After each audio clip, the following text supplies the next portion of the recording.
Sigues escuchando ROM Radio.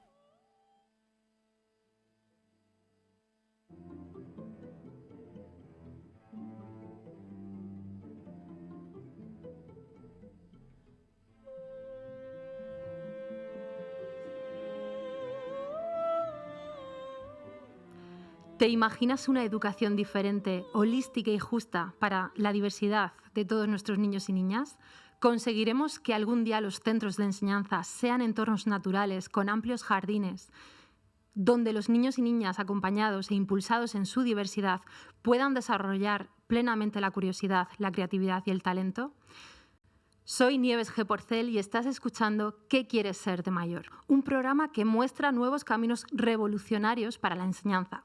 Si eres madre, padre, docente y te interesa el mundo y el desarrollo de los niños y niñas, quédate con nosotros, porque la nueva pedagogía, la que enseña y anima a volar, está siendo ya una realidad.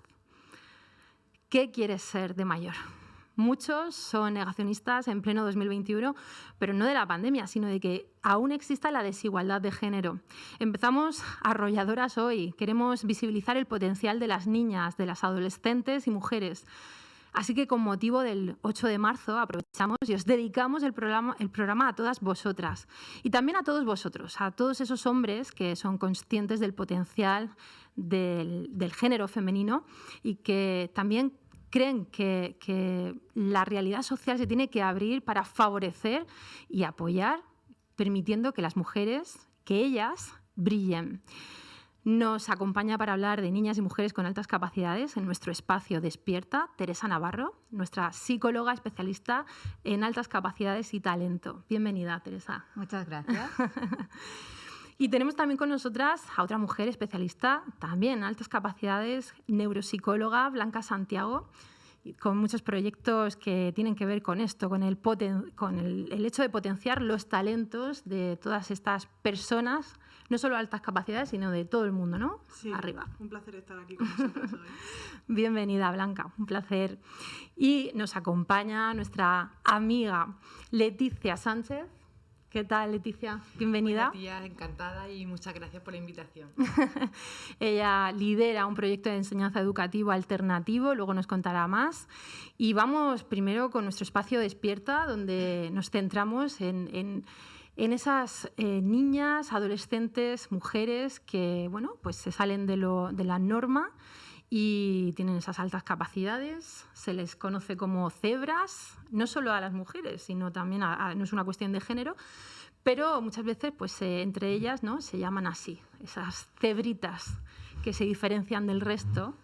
Y voy a poner otro símil que me gusta mucho para dar pie a todo lo que queremos abordar hoy, ¿no? Y es como nacer águila, ¿no?, en un corral donde hay gallinas, y ese águila pequeño se cree que es una gallina y luego cuando va creciendo pues dice, joder, tengo unas necesidades que no están cubiertas, me siento mermado, me siento frustrado, ¿no?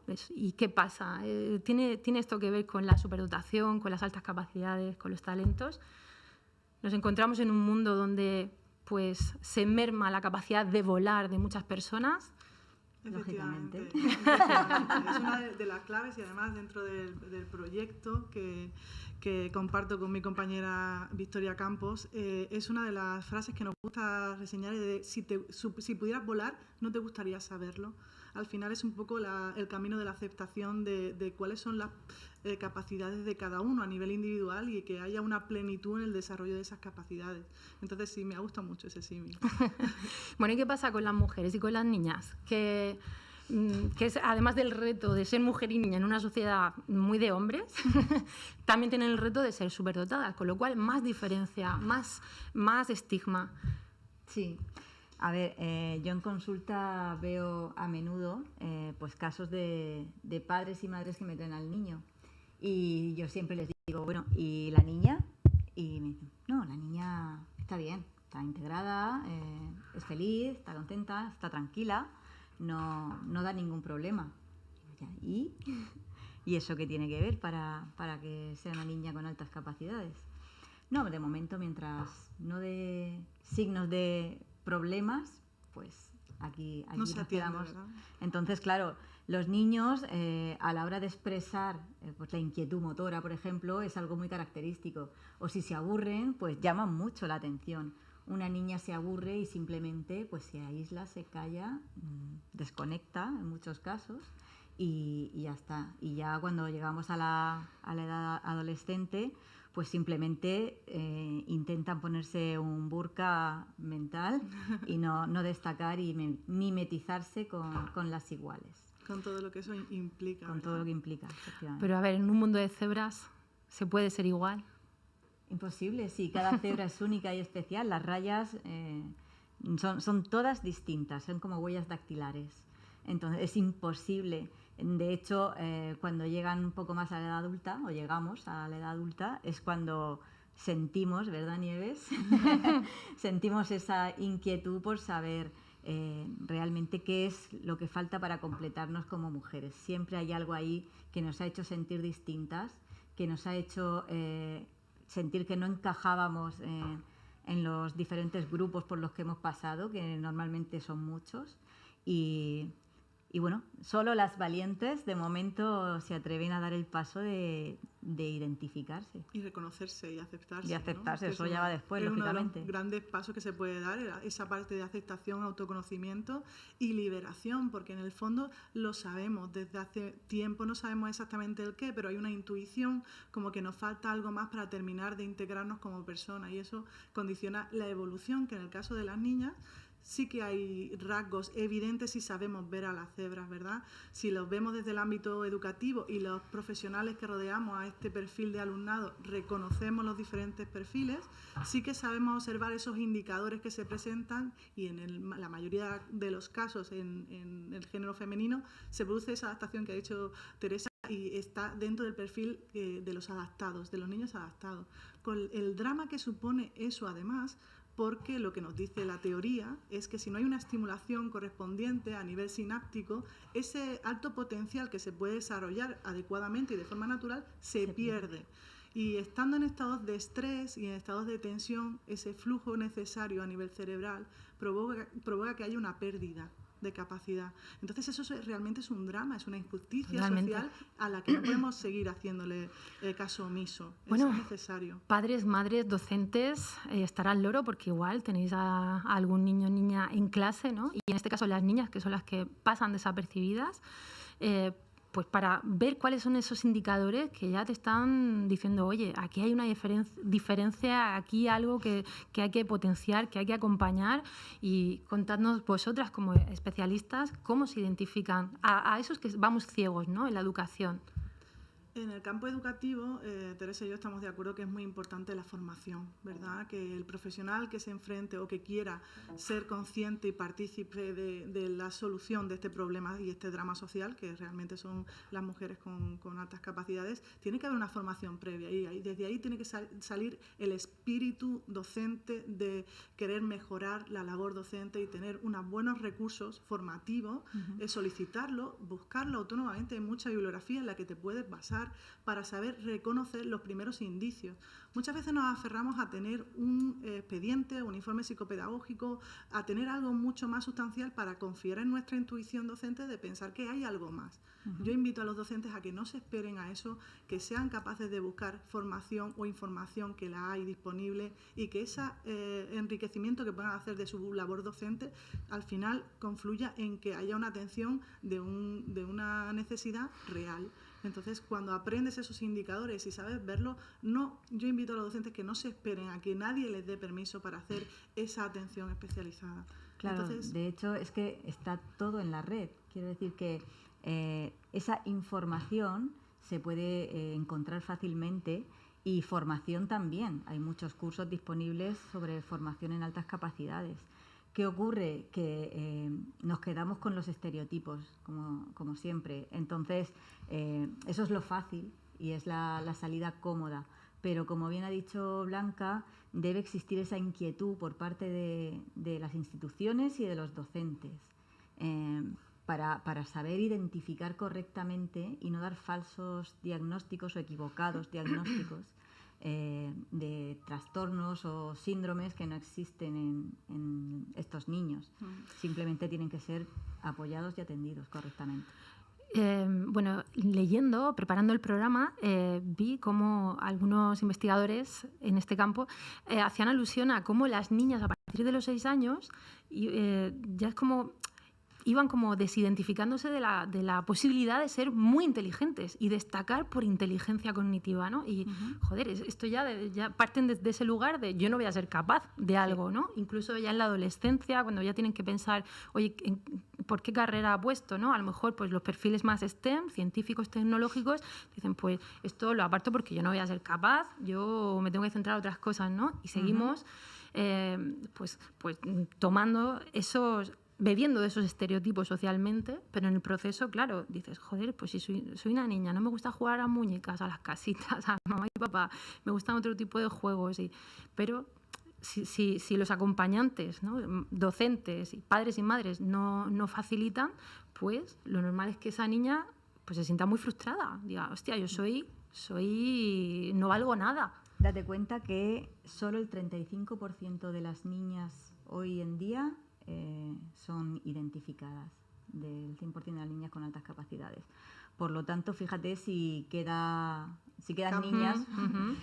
niñas fuera de la atención educativa. ¿Cuáles son esos indicadores así que puedan llamar la atención? ¿Se cumplen algunos parámetros o hay tanta diversidad en ese espectro de las altas capacidades que se nos puede escapar a cualquiera?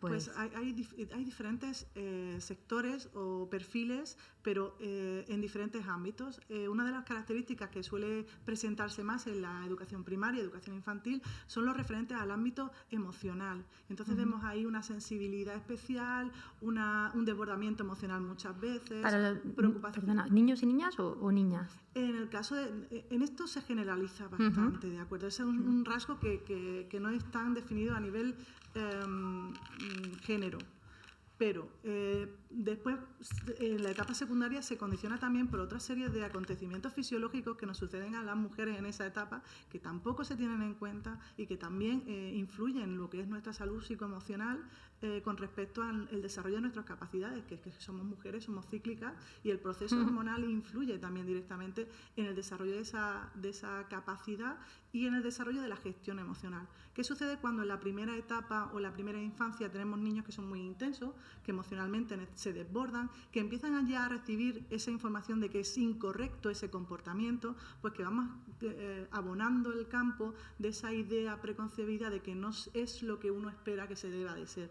En las niñas, precisamente, el estigma de la niña buena, la niña que se comporta, la niña que sabe ser madura, porque sí que es verdad que hay un dato de disincronía en el cual la edad cognitiva de estos niños no coincide siempre con su edad emocional.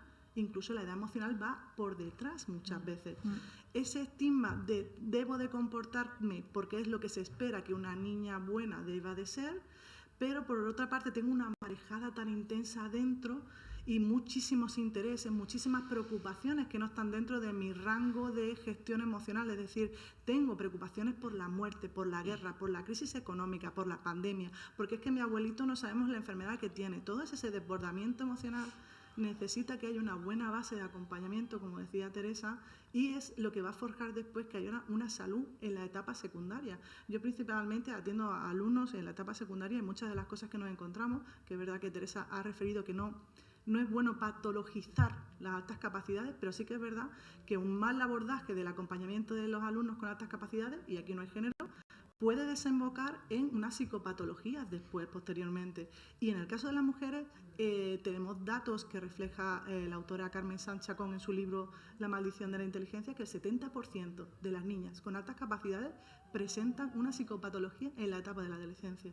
Eso es muy grave y es tremendo. Muy importante porque sí que se refiere al género femenino, porque nos suceden muchas cosas como mujeres al llegar a la etapa de la adolescencia, porque tenemos componentes hormonales, porque tenemos componentes de estigmas sociales, porque lo que se espera de una alumna en secundaria que tiene muy buen rendimiento académico es que es una niña buena, pero no es una niña brillante o no es alguien que pueda demostrar algo más allá, es lo que se espera, eso es lo mínimo que tienes que hacer como mujer. Sin embargo, a ellos si se destaca en algún punto sí que se focaliza más, es decir, aquí hay un talento. Claro. Nosotros es como que lo tenemos de base Y ellos es lo que les puede definir. Las chicas, lo que normalmente también hay estudios que demuestran que las mujeres atribuimos nuestro éxito al esfuerzo, al trabajo personal, a la constancia. Es que me lo he currado mucho, o es que echaba muchas horas. Eso no sabes cuántas veces lo he escuchado de mujeres ya adultas, de las madres de las niñas con altas capacidades, de los niños. Y los niños, sin embargo, se atribuyen el éxito a que son muy inteligentes o que tienen un talento determinado científico, matemático, un potencial fuerte en alguna área.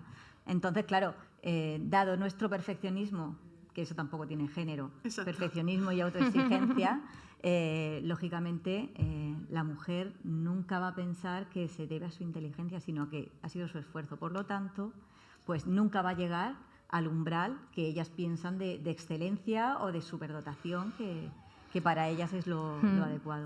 Pues ser perfeccionista sí que es una cosa también muy asociada a las mujeres, ¿no? Porque parece que queremos ser perfectas para los demás, ¿no? Y tendemos a buscar esa perfección, a ser complacientes, a querer gustar, ¿no? A formar parte de nuestro entorno.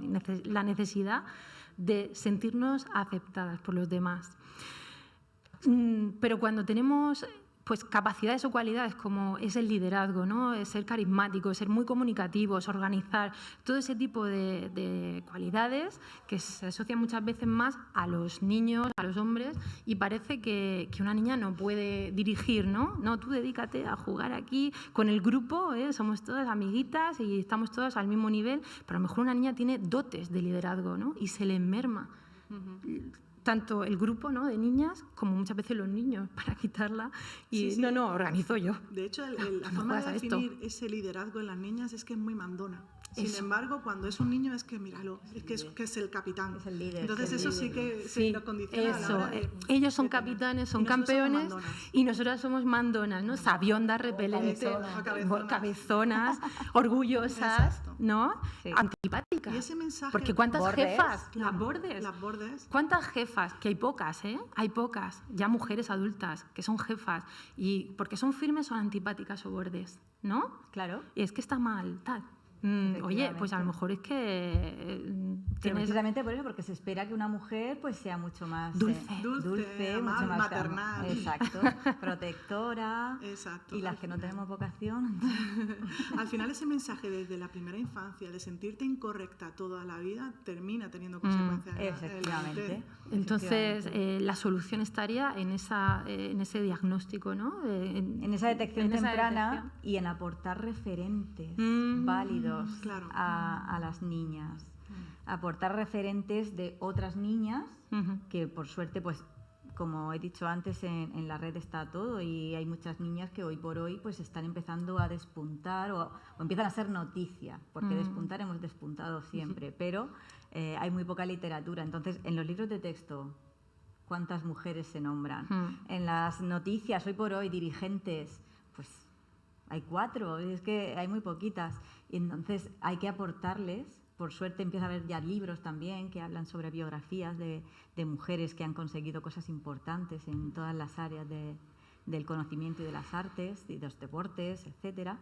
Y entonces pues es un área muy importante a trabajar con nuestras niñas y adolescentes, porque realmente la necesidad de sentirse parte del grupo es algo que es inherente a la adolescencia y, lógicamente, tienen que pasar por ese desierto, tienen que pasar por ese desierto de querer pertenecer al grupo, pero, sin embargo, por dentro saber que son distintas y atreverse a ser distintas. Ellas son conscientes de que hacen estrategias para modelar su conducta, ¿no? Para poder adaptarse, como por ejemplo disimular su inteligencia, su rendimiento, no decir lo que piensan. No son conscientes. No son conscientes. No, es una herramienta de defensa que se da porque muchas veces aparece también con algo que se conoce como el síndrome del impostor, que ahora Teresa nos va a hablar un poco de ello, ¿verdad?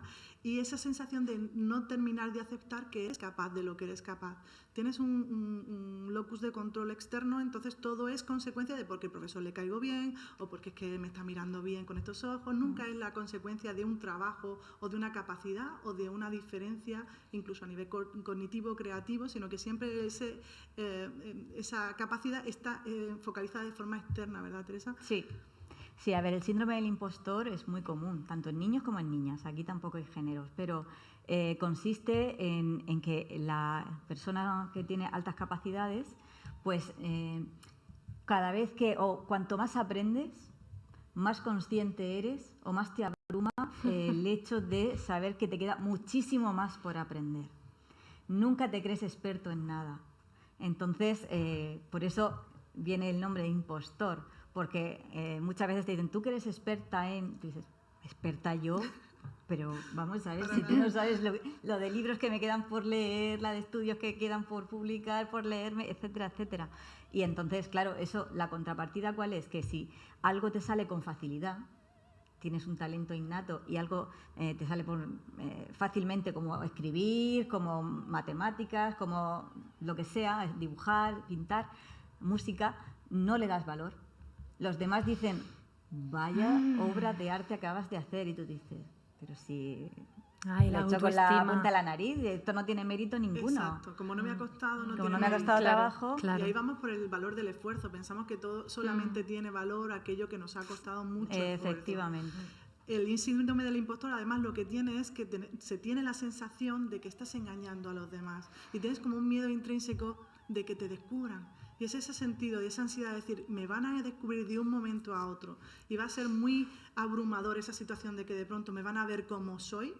Daros cuenta que estamos aprendiendo desde Qué pequeños exigencia, ¿eh? que no podemos ser como somos, que somos incorrectas, que somos mandonas, que si conseguimos algo es porque somos así, Con lo que mola mandar. con lo que mola mandar. Y con lo que mola ser diferente. Justamente, pero la noticia, o sea, la información que recibe nuestro cerebro es que somos incorrectas, que somos Sí, incorrectas. claro. Entonces, una vez que Mola de mayor. Mola Mola de de mayor mayor. si lo has encajado bien. Pero es verdad que el camino es tortuoso y dramático. Hay que llevar y cuidado es con los mensajes. peligroso. Exacto, Sí. exacto. Hay que llevar cuidado. Sobre todo en estos cerebros que decimos que cognitivamente son capaces de analizar la información de una forma mucho más profunda, que emocionalmente, por esa desincronía de la que hemos hablado antes, no estamos preparados para gestionar lo que nos Claro. supone. Entonces hablamos de explosiones de manifestaciones en niñas que dices, es que es muy intensa, pero porque es capaz de analizar todo el contenido de la información que le está llegando y su sistema emocional no es capaz de gestionarlo. Y como no hay herramientas ni referentes o no hay modulación, pues al final terminan presentando pues trastornos de la ansiedad, terminan presentando trastornos de la alimentación, mucha necesidad de control, de tener control sobre las cosas. Los trastornos de alimentación vienen Exacto. por ahí, el perfeccionismo y claro. la necesidad de controlar. Y la frustración constante, porque como no, el mundo no es perfecto, Eso y no es. se puede Eso es. controlar todo. Exacto. Exacto. Os voy a leer aquí un poema con el que me he encontrado, que a mí estas cosas siempre me gustan, y es anónimo, no sé el autor o autora, imagino que será una mujer. Y dice así: aprendí que mis necesidades no eran tan importantes como las necesidades de los demás. Aprendí que era mejor bajar la cabeza y pasar desapercibida. Aprendí a esconder mis habilidades si quería ser aceptada por los demás. Aprendí a no trabajar hasta el máximo de mis posibilidades, a riesgo de dejar de gustarles. Aprendí a no volver a levantar la cabeza en clase, a no preguntar, y si quería gustarle a los adultos, a no cuestionarles jamás. Aprendí a no prestar tanta atención a los detalles y que si lo hacía me verían rara. Aprendí a no salirme de las normas, a trabajar según lo esperado y establecido. Aprendí a fingir que los demás no podían herirme, aunque me sintiera muy dolida en mi interior. Aprendí que después de todo no era tan lista como creía. Eso, Muy respiremos duro, profundo. Muy duro. El efecto camaleón de las niñas superdotadas o con altas capacidades. Que recordemos que además tiene una incidencia directa en la pérdida de capacidad. Es decir, este estrés, esta tensión, esta falta de estímulo y esta situación de incomodidad hace que perdemos el potencial. Yo, aquí a los que nos están oyendo y viendo, pero no se aprecia que aquí las cuatro nos ha tocado la fibra, porque estamos aquí respirando hondo con los ojos ahí como lacrimosos. Pero sí, es que entendemos que es dramático y hay que darle una vuelta total en nuestra sociedad. Hacer un llamamiento, pues eso, a que los docentes se impliquen, se motiven y estén abiertos a aprender a gestionar y acompañar a estas niñas y niños, ¿no? Igual que las mamás y los papás. Y que cuando un niño, pues eso, es movidito, ¿no? Y puede parecer que algo diferente hay en él, vamos a ver también la hermana. Claro. Aunque nos imaginemos... Aunque no dé problemas, Aunque no dé problemas. Exacto, aunque no dé problemas. De hecho, ayer, perdón, me interrumpa, ayer precisamente di un informe a unos papás que no esperaban para nada que su hija fuera altas capacidades. Esperaban que les dijera que era una niña normotípica. Y es una niña con altísimas capacidades. Y me dicen, pero es que no sabíamos en qué fijarnos. Y vamos a ver, toca el piano, toca el cello, habla inglés perfectamente, tiene inquietud por aprender más idiomas. Una niña con unas notas excelentes, una niña que simplemente está desmotivada por estudiar. Ya solo por eso, pues no entraba en el estereotipo o en el esquema. Ese es uno de los grandes mitos que nos encontramos, ¿verdad?, cuando hablamos con Es una niña que tampoco ha jugado con juguetes y... con muñecas nunca. Claro. Uno de los grandes mitos que nos encontramos es que hay una falsa asociación entre alto rendimiento académico y altas capacidades, porque el tener alto rendimiento académico no implica que tengas altas capacidades y el que tengas altas capacidades no conlleva exactamente un alto rendimiento académico. Entonces, a la parte docente como formación siempre tenemos que hacer esa distinción. Hay un gran porcentaje de fracaso escolar en las altas capacidades. Entonces no podemos hacer esa asociación tan libremente porque al final vamos a dejar fuera de esa visión a niños que son altas capacidades y que tienen una necesidad de atención específica que no están recibiendo, simplemente porque hay ese estigma y esa asociación indebida. Sí, al final los grandes avances, y además necesitamos que en el mundo hayan cambios y avances y progresión, vienen por esos talentos. No podemos mermarlos más porque el precio que estamos pagando, no solo ellos con el sufrimiento que les genera en sus vidas, sino como sociedad, pues que nos quedamos estancados y también mermados, ¿no? Mira, hay una frase que dice mi compañera Victoria, que dice: una virtud no puede ser vivida como una condena. Wow. Al final esa distinción... Pero fijaos en todos los nombres, en los títulos de muchos libros sobre altas capacidades, ¿no? La maldición de la inteligencia. Demasiado inteligente para ser feliz. Sí, hay un montón de asociación entre que ser inteligente significa ser desgraciado y no es cierto. Se puede ser muy, muy feliz, en realidad es cómo se gestione, ¿no? se reconduzca, porque en realidad es un regalo. Es un regalo. Y ahí la función de los profesores, ¿verdad? Leticia, que también es del gremio, me parece que es muy importante la forma en la que vamos a abordar ese tratamiento y ese acompañamiento de estos niños desde el principio. Pues eso nos va a contar Leticia. Leticia, que ella es la fundadora y directora de la Escuela Libre Natura, aquí en Murcia, y es una escuela infantil, pero además es también fundadora de Cuatro Naranjos, una escuela con pedagogías activas, y que nos cuente ella también ese acompañamiento donde ellos acogen, en las dos escuelas, acogen la diversidad, lo acompañan intentando personalizar lo máximo posible esa guía, ¿no? Y también con muchísimos materiales a disposición de los niños, desde la naturaleza, estar en un entorno natural, con materiales Montessori, con acompañantes también formados en metodologías Waldorf, en fin, que llevan la riqueza, ¿no? a esa escuela, y ellas y ellos están muy concienciados en que la diversidad es pura riqueza para crecer. Cuéntanos cómo lo hacéis vosotros. Pues mira, fíjate que todo lo que habéis dicho me ha emocionado muchísimo en muchas de las frases y en muchos de los ejemplos que habéis puesto, porque en este tipo de escuelas en las que yo formo parte principalmente, se parte desde el inicio, desde el minuto cero que un niño entra con 2 añitos, desde que, pues como las cebras, ¿no? Lo que veníamos tratando hoy, que todos somos especiales, todos somos distintos y todos somos totalmente seres independientes y especiales, ¿no? Entonces, partiendo y luego la necesidad de un aprendizaje emocional, ¿no? Tan básico para, sobre todo, de los 0 a los 6 años, ¿no? De una identificación emocional. Y antes veníamos hablando, yo iba comentando que en nuestro tipo de escuelas sí que se ve desde muy pequeño como ese talento innato que llevamos cada uno dentro, ¿no? Ya sea a nivel emocional, a nivel artístico, a nivel de expresión, a nivel de liderazgo, a nivel... Esa chispa que todos llevamos y que al final, al cabo de los años, pues nos van mermando, nos van anulando, ¿no? Y me he emocionado mucho con lo que has dicho antes, porque yo ahora, de adulta, después de muchos procesos, de muchas cosas, me di cuenta de realmente que es que yo tenía una alta sensibilidad, ¿no? Y entonces lo que estabais leyendo de cómo dejé de ser, ¿no? Yo lo he tenido muy presente, porque era como, no tienes que sentir, no tienes que pensar esto, porque es que eres tú, que eres rara, que eres... y el mundo está en contra tuya y es que eres tú, o sea, todo esto, ¿no? Y desde muy pequeña la importancia de decir, no, todo lo que estás sintiendo es válido. Solo que tenemos que mostrar el camino de cómo lo tenemos que expresar de una manera sana para poder gestionarlo, ¿no? Y sentirnos bien con nosotros mismos, ¿no? Pero todo es válido, necesitas chillar, chilla. Yo muchas veces digo, madre mía, quien pase por aquí por la puerta de la escuela y escucha a un niño que está llorando media hora, pues lo necesita, llora. O sea, la diferencia es en el acompañamiento, ¿no? En que tú estés presente, necesitas llorar, yo te lo voy a respetar, estoy aquí si me necesitas, estoy cerca y que me sientas. Y llora, descarga y elimina, no tapar, como siempre sea el tapar, el no llores, no pasa nada, pero es que esto que te ha pasado no es para tanto. Bueno, que para mí sí es para mucho. Claro. No solo tapar, es reprimir. Y eso es lo que hablábamos antes. Hay una energía, una química que no se puede reprimir, que es que no es gratuito, no se va al universo, ¿no? Tiene que salir de alguna manera. Y si no sale de esa forma, aprendiendo a gestionar las emociones, va a salir somatizándose en conductas desadaptativas o a través de enfermedades. El cuerpo somatiza todo.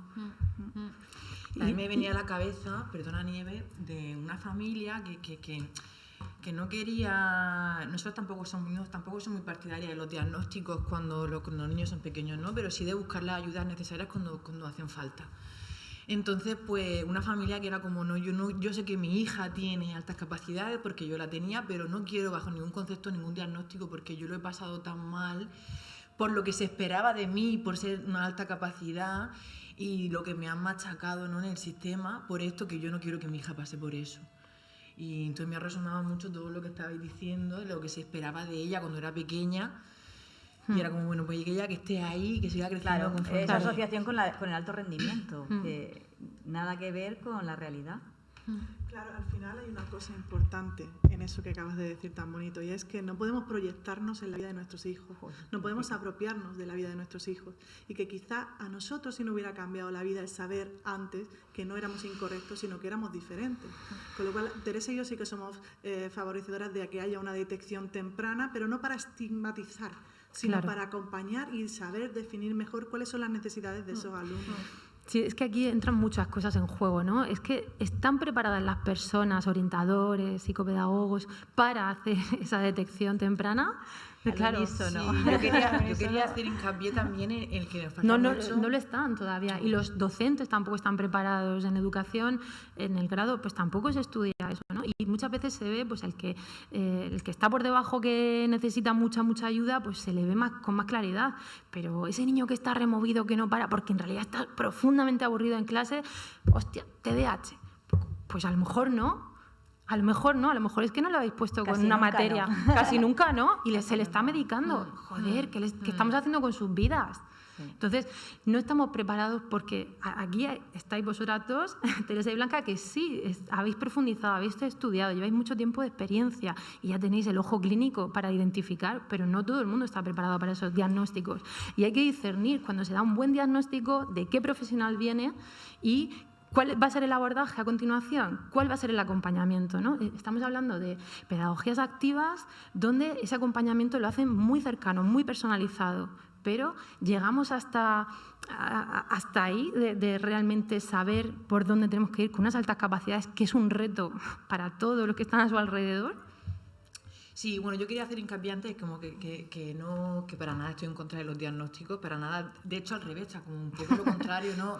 Sí, no lo he dicho siempre, lo que justo lo comentaban, ¿no? Cuanto antes tengas una ayuda que el niño necesita, pues antes puedes llegar, ¿no? Y también el quitar el miedo a la sociedad, a los papás, que tienen mucho miedo de ver lo que está pasando ahí. Y al final no pasa nada, que todos somos diferentes, todos somos especiales y vamos a ver qué pasa para poder llegar, ¿no? Y aclarado esto, sí que quería, respecto a lo que tú me estabas preguntando y hablando, Nieve, en la escuela es verdad que nos hemos visto con muchos, cada vez más, de niños que al final dices como, este niño tiene un talento especial en esto, ¿cómo vamos a llegar a él, no? Y en este tipo de escuelas creo que resulta también fácil porque no hay no hay un límite, no hay una barrera, ¿no? Entonces hemos tenido esos niños en el que se han ido a un primero de primaria con un nivel a lo mejor de cosas de un tercero de primaria, pero porque no hay un límite, puede llegar hasta donde él quiera, ¿no? Claro. Y entonces pues, y siempre con una guía, ¿no? Porque también comentabas que hay una alta descompensación entre lo cognitivo y lo emocional, ¿no? Entonces como, vale, esto está aquí, no te voy a refrenar porque al final quiero que sigas avanzando y te apasiona, te encanta, pero esto hay que mirarlo mucho, ¿no? Y hay que acompañarte mucho y hay que trabajarlo mucho contigo, ¿no? Y que él sea consciente, porque son más que conscientes, de que eso necesitan una ayuda extra, ¿no? Pero eso se da mucho porque avanzan hasta donde quieren. Oye, Leticia, vamos a imaginarnos que nos están escuchando pues, docentes, madres y padres que no tienen ni idea de lo que son las pedagogías activas y vamos a contarles qué se encuentran en una escuela de este tipo, qué se encuentran en Cuatro Naranjos. ¿Por qué dices que no hay techo para un niño que está en primero de primaria y que puede avanzar y desarrollarse al nivel de competencias de uno de tercero? Pues que lógicamente hay un currículum, ¿no? Que por suerte y por desgracia pues tenemos que seguir, ¿no? Pero como que se respeta el ritmo de cada uno de los niños. Y cuando decimos el ritmo de cada uno de los niños, la gente normalmente nos vamos a los ritmos un poquito más lentos, ¿no? Pero no, es todos los ritmos de todos los niños y a todos los intereses, ¿no? Entonces, ellos son súper partícipes del proceso, de hecho ellos son el proceso, no es el adulto el que lleva el proceso, el que lleva la batuta. Entonces ellos son conscientes de qué objetivos, qué contenidos tienen este trimestre o este curso o qué es lo que están trabajando, hacia dónde tienen que llegar. Y se va haciendo a través de la motivación, no de materiales manipulativos, de que en el grupo todos los días es muy importante hacer una asamblea. ¿Dónde está el interés del grupo? ¿Por dónde puedo conectar con ellos? Entonces, pues niños, por ejemplo, con altas capacidades o con un nivel o no tengan una alta capacidad, que en ese momento es que les llama muchísimo la matemática o la lectoescritura. Pues es que en realidad los materiales no tienen límite. O sea, pero a ver, es que claro, yo lo veo muy claro. Tú lo ves muy claro porque estás ahí, pero yo desde fuera, ¿no? Si no supiera nada, me imagino pues una clase con pupitres, los niños sentados y una pizarra con un maestro, 2 más 2, 4. Vale, no. Se aprende a sumar pues así. Son clases diáfanas, donde todos los materiales están expuestos como en estanterías, ¿no? Ellos tienen acceso libre a cualquier material en cualquier momento. Eso. No es una clase estática. Entonces, el adulto, no hablamos de maestros que son maestros. O sea, que no todos los niños están aprendiendo a sumar y a restar al mismo tiempo. Cada uno está uno con su tarea de matemáticas, otro con su momento de lectoescritura porque le apetece en ese momento, otros con ciencia, otros están terminando un trabajo del día anterior o están con un proyecto común que a lo mejor esta semana hay un proyecto que ha surgido del grupo y están trabajando en eso. Unos se salen al jardín, unos entran, unos salen. Entonces, pues, y cada uno puede llegar hasta donde ese momento su cuerpo y su mente está preparado, ¿no? A lo mejor alguien desde fuera puede decir, qué rollo más hippie, ¿no? Aquí los dejamos muy libres. Sí. Oye, hay límites, hay normas, yo hay siempre reglas. digo que la libertad no funciona, o sea, la libertad y el libertinaje se confunden mucho y la libertad no puede funcionar sin unas normas. En la sociedad existe unas normas. Yo no puedo ir por la calle haciendo lo que quiera, ¿no? Hay unas normas de no cruzar la carretera, de no rayar los coches de la gente, de no hacer daño, de no pegar a nadie. Pues ahí igual, ¿no? Hay unos compromisos y unas normas. Ellos son totalmente libres mientras que respeten el funcionamiento del trabajo, y luego cada momento tiene su momento de concentración, momento de fuera, momento de descanso, ¿no? En el jardín y ya está. Oye, ¿y hay objetivos? ¿Hay exigencias para esos niños? Es decir, si ves que tienen una capacidad... Es muy importante que haya un acompañamiento del adulto, una guía, ¿no? Como le llamamos, que al final es como... Está muy bien que a lo mejor un niño que le encanta el arte, que estás pintando, pero acuérdate que todas estas tareas están pendientes, ¿no? Y que son necesarias que lleguemos ahí. Entonces, pues siempre hay un adulto que va... Luego, cuando son tan pequeños, primero de primaria no, pero a partir de un tercero de primaria sí que trabajan mucho ellos por sus compromisos. Entonces, pues tienen unos mandalas o tienen unos circulitos donde ellos tienen pues todo lo que tienen que hacer y ellos se van autorregulando, ¿no? Con el triángulo, por ejemplo, pues se van poniendo si el inicio a la división, si está comenzado, si está en proceso, si está conseguido. El triángulo sería conseguido, ¿no?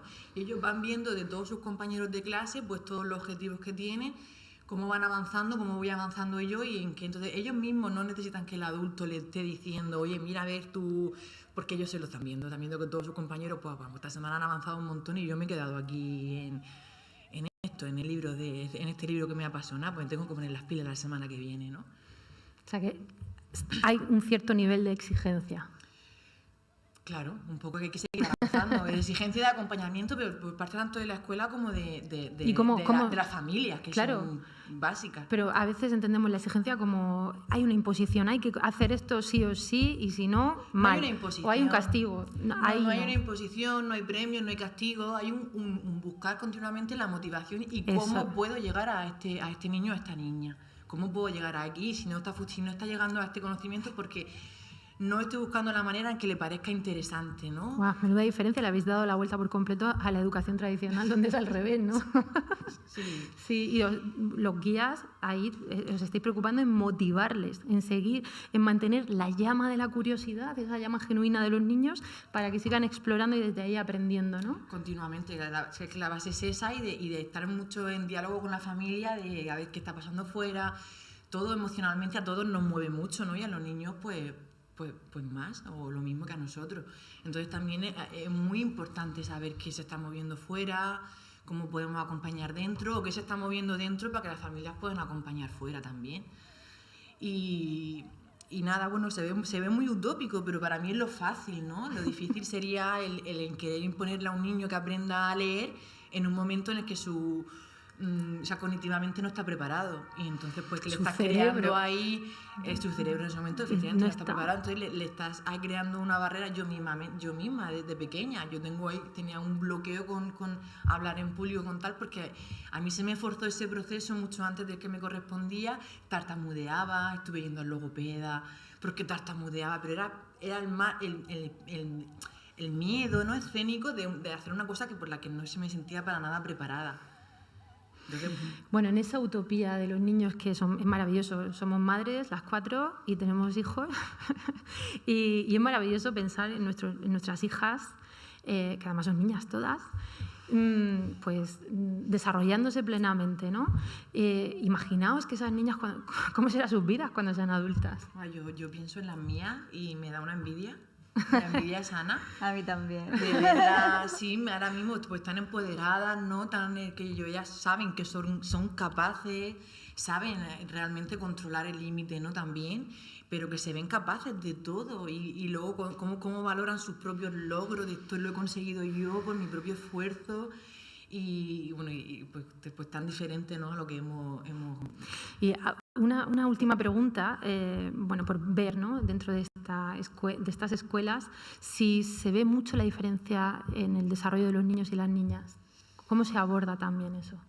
No, la verdad es que no. Sí que es verdad que hay ciertos cambios de etapa, de edad, que ahí sí se nota un poco, que es como yo le llamo como una preadolescencia a los 5 o 6 años. Ahí sí se meten un poco más a veces, pues en el que más están un poquito más los niños con los niños y las niñas con las niñas, un poco, pero quitando ese proceso, en todo lo demás no, porque bueno, que se trabaja desde la igualdad, ¿no? Todo, o sea, es muy básico, ¿no? Y el respeto, entonces pues no, te ves niñas que son trepadoras, que son fuertes, que son luchadoras, que te ponen a arreglarte contigo, a trabajar el huerto, a la par que un niño que está jugando con el carricoche, con las muñecas. Y hay una naturalidad en eso y yo, por ejemplo, que estoy allí, ¿no? Ahora mismo estoy arreglando toda la escuela, ¿no? Y con el martillo, con los tornillos, con las maderas. Y al principio sí se quedaron un poco como, ay, pues esto no lo hacía Pepe, ¿no?, que era un chico. No, pues ya ahora lo hago yo porque yo tengo mucha fuerza también. Y ellas también, pues déjame el martillo. Y se ponen, ¿sabes? Y ya con naturalidad. Leticia, arregla esto, Leticia, arregla lo que hablábamos de los referentes. Claro, y con toda...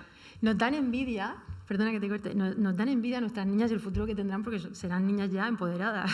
Libres. Ya lo son, ¿no? Pero en realidad...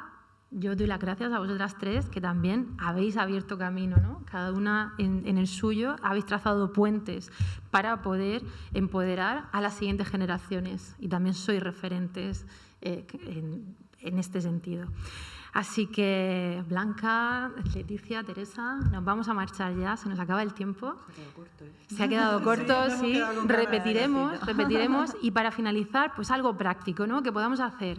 Teresa, ¿qué te parece? ¿Algún mantra, algún pensamiento central que invitemos a las niñas y adolescentes, y mujeres también, a abrir la mente y a apostar por ser ellas mismas?